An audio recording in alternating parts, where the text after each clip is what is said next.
रामगढ़ क्षेत्र में अज्ञात महिला का पड़ा मिला शव मिलने की सूचना पुलिस को दी गई। मौके पर पहुंची पुलिस ने महिला का शव देखा। महिला के सिर में गंभीर चोटें आई हैं। महिला का पंचायतनामा अज्ञात भरा गया क्योंकि तब तक उसकी कोई शिनाख्त नहीं हुई थी।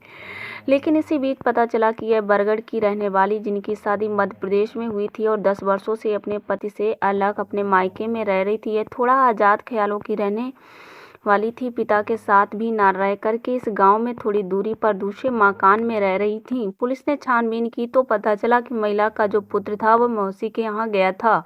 उसे भी बुलाया गया। उसके माध्यम से मोबाइल नंबर की जानकारी हुई। मोबाइल फोन जांचने के दौरान सबसे ज्यादा जिससे महिला ने बात की है उस युवक को पकड़ा गया। उस युवक ने बताया कि यह नंबर मेरे नाम है, मेरे बड़े भाई इस महिला से बात करते हैं। उसने बताया कि यह घटना 14 तारीख के 3 दिन पहले की है। पंकज यादव इनकी दोस्त दिलीप पांडे इस घटना के मुख्य अभियुक्त का मौसेरा भाई गुड्डू, जो पार्टी करने के लिए निकले थे। वहीं दूसरी तरफ वह महिला घर से भाई के बेटे की तबीयत खराब होकर बताकर निकली थी। महिला शराब की आदी थी। उस पार्टी में महिला भी शामिल थी। मुख्य अभियुक्त जो रामविलास उर्फ गुड्डू, उनके साथी वो मौजूद थे। गुड्डू ने बताया कि शराब पीने के बाद महिला ने किसी बात को लेकर नोक-झोंक हुई, जिससे महिला ने अपना सिर पत्थर में मार लिया, जिससे महिला कोमा में चली गई और हम लोग वहां से निकल आए। देखिए एक रिपोर्ट मंडल प्रभारी गंगा प्रसाद करवरिया के साथ। 10 तारीख को थाना बरगढ़ के कोल मजरा में एक अज्ञात महिला का शव होने की सूचना प्राप्त हुई थी। इस सूचना पर पुलिस मौके पर पहुंची तो एक महिला का शव वहां था, जिसके सर में चोट दिखाई पड़ रही थी। फील्ड यूनिट, डॉग स्क्वाड सभी को लगाया गया। फिर महिला का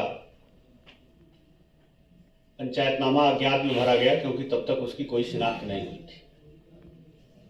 लेकिन इसी बीच पता चला कि ये बरगढ़ की ही रहने वाली महिला है, जिसकी शादी मध्य प्रदेश में हुई थी और पिछले 10 वर्षों से ये अपने पति से अलग अपने मायके में रह रही थी।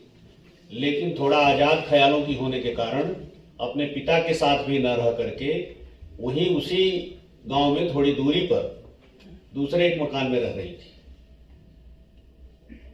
जब ये शिनाख्त हुई तो पुलिस ने फिर उस महिला का मोबाइल नंबर ट्रेस किया। पिता से संपर्क हुआ। उसका पुत्र जो मौसी के घर गया था उसे भी बुलाया गया। उनके माध्यम से मोबाइल नंबर की जानकारी हुई। जब उस मोबाइल नंबर की सीडीआर निकाली गई तो उसमें कुछ फ्रीक्वेंट कॉलर के नाम आए। जो सबसे ज्यादा बार कॉल करने वाला व्यक्ति था और लास्ट कॉल जिससे हुई थी। जब उसे पुलिस ने पकड़ा तब उसने बताया कि ये नंबर मेरे नाम है, लेकिन मेरे बड़े भाई इस नंबर से उस महिला से बात करते थे। और उसी ने बताया कि ये घटना वस्तुतः 10 तारीख की नहीं है। ये घटना उससे 2.5-3 दिन पहले की घटना है। पोस्टमार्टम में भी आया है, लगभग 2.5 डेज ओल्ड की वो डेड बॉडी है। 6 तारीख की शाम को ये पंकज यादव है, जिनकी दोस्ती दिलीप पांडे से है, जो इस घटना के मुख्य अभियुक्त का मौसेरा भाई है। इन्होंने ये कहा कि चलो कहीं एंजॉय करते हैं, और उसमें एंजॉय का इनका निहितार्थ खाने पीने से कुछ आगे तक भी था। तो मुख्य अभियुक्त जो इसके मिस्टर रामविलास उर्फ गुड्डू हैं, ये लड़की इनसे संपर्क में थी। अपने घर पे आस पड़ोस में भी इसने उस दिन ये बताया था कि मेरे भाई के बेटे की तबीयत खराब हो गई है, मैं प्रयागराज जा रही हूं। क्योंकि ये लोग रात में 8-9 बजे के आसपास वहां से निकले थे। लड़की निकली थी फोन पर, उनके कॉल पे।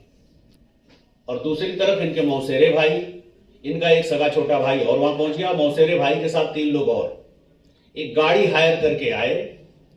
4 बोतलें इन्होंने 4 दारू की बोतलें खरीदी थी, जो हाफ बॉटल्स कही जाती है। 2 मौके से बरामद भी हुई थी। 2 लीटर पानी की बोतल बिस्लेरी की खरीदा था बिस्लेरी की बोतल भी जिसमें 250-300 ml पानी बचा था वो भी मौके से बरामद हुई थी। कुछ चाट वगैरह खरीदा था इन लोगों ने। और वो महिला भी आई, चूंकि शराब पीने की वो आदी थी, इस नाते उसने इन लोगों के साथ खूब शराब पिया। शराब पीने के बाद अभी तक तो मेडिकली कोई ऐसी पुष्टि नहीं हुई है, लेकिन जैसा कि मुख्य अभियुक्त का कहना है कि उनका यह था कि दोस्तों को भी अगर उन्होंने बुलाया है, इस बात पे कुछ उसकी हार्ट टॉक्स हो गई कि मैं ऐसी नहीं। इसी बीच उसका एक मोबाइल था, वो मोबाइल बार बार घंटी बज रही थी, इन्होंने लिया, स्विच ऑफ कर दिया और फिर किसके हाथ लग गया वो मोबाइल मांगने लगी तो मोबाइल नहीं दिया लोगों ने। शराब के नशे में वो भी चूर थी। ये मुख्य अभियुक्त जो गुड्डू तिवारी है ये भी नशे में चूर थे। उसके बाद उसने इन्हें धमकी दी कि अब मैं तुम्हें मुकदमा लिखा के जेल भेज दूं, तुम मुझे क्या समझते हो। इस बात पे उसने वहां थोड़ा रोना चिल्लाना शुरू किया और सर जरा सा वही जो पत्थर, उस पत्थर पर उसने अपना सर मारा। लेकिन उसने सर मारने का तो सिर्फ एक तरह से नाटक किया या दबाव बनाया। इनको ये लगा कि अब ये मुझे गांव में बेइज्जत कर देगी अगर मुकदमा लिखा देगी। तो इन्होंने जो बगल में पत्थर था, जो ये पत्थर वहीं थोड़ी सी बाउंड्री के बाहर इन्होंने फेंक दिया था, वहां नहीं मिला था मौके पर उस दिन जब हम लोग गए थे, तो उसी पत्थर से उसके सर पे दे मारा, जिससे कि वो कोमा में चली गई। और उसके बाद इनका कहना है कि साहब मैं वहां से छोड़ के भाग गया और ये सारे लोग के वहां से भाग गए। तो कुल मिला के 6 लोग इस पूरी घटना में इन्वॉल्व थे। कहीं ना कहीं कॉमन इंटेंशन सबका था। गुड्डू तिवारी से उसके नजदीकी संबंध थे। गुड्डू तिवारी इसी में अपने और दोस्तों मित्रों को भी, मौसेरे भाई को भी खुश कराना चाहते थे। उसने उससे इनकार किया, जिसके चलते उसकी हत्या हो। और 2.5-3 दिन तक वो लगभग 1.5-2 दिन तक किसी ने देखा नहीं। जब पता चला तो पुलिस गई, पंचायतनामा पोस्टमार्टम की हुई। पोस्टमार्टम में भी 2 से 2.5 डेज ओल्ड है। सर जिसका मोबाइल